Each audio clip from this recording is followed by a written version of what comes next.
As of February 18, 2020 sets the Illinois Governor and the Wisconsin Governor love their neighbor.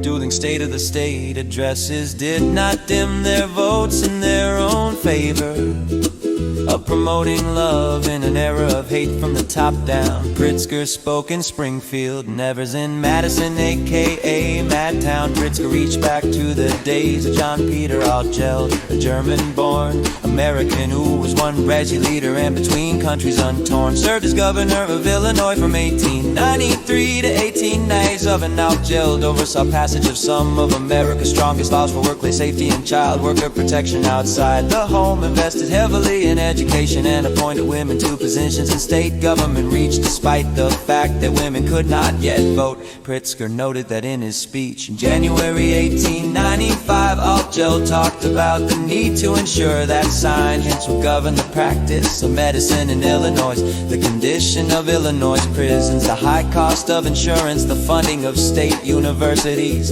a needed revision of election laws, and the concentration of wealth. To be perfectly candid, Pritzker said, as Illinois is one of the states whose taxpayer base sends more dollars to the federal government than we receive back in services, I was hoping that Trump threats to gut programs that support working families were just unrealistic hyperbole, fuels a presidential campaign, but then is abandoned when cooler heads prevail.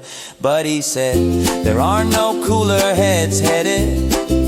Trump has cost Illinois $8.4 billion, illegally confiscating money already been promised and appropriated by the Congress to the people of Illinois.